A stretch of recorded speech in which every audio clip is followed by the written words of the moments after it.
అత్యంత కీలకమైనటువంటి రోజు బీసీ ప్రజలకు ఒక కొత్త ఆశా దినంగా మారబోతా ఉంది. తెలంగాణ ప్రాంతంలో 1948 అక్టోబర్ 17న సెప్టెంబర్ 17న నిజాం సేనలు అంటే నిజాం ప్రభుత్వం ఈ ప్రాంతాన్ని వదిలి ఈ ప్రాంతాన్ని హైదరాబాద్ సంస్థానాన్ని భారత్లో విలీనం చేసినటువంటి సందర్భం ఆ రోజుకున్నటువంటి ప్రత్యేకత.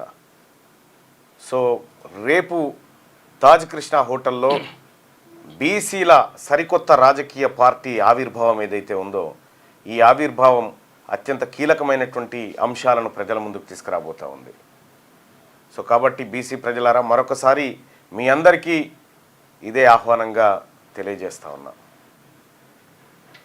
చాలా అద్భుతమైనటువంటి అంశాలు తెర మీదకి తెస్తూ ఉన్నాం.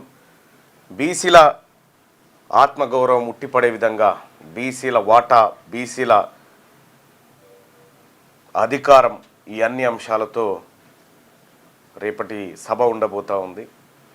సో కాబట్టి బీసీ మేధావులందరికీ చాలామందిని కలవాలనేది మేము చూస్తూ ఉన్నాం, కానీ పూర్తి స్థాయిలో అందరినీ రీచ్ కాలేకపోయినాం. ఎవరైనా మిగిలిపోయి ఉంటే ఇదే ఆహ్వానంగా మన్నించి రావాల్సిందిగా బీసీలందరూ కూడా కలిసి రావాల్సిందిగా అందరిని రిక్వెస్ట్ చేస్తూ ఉన్నాం.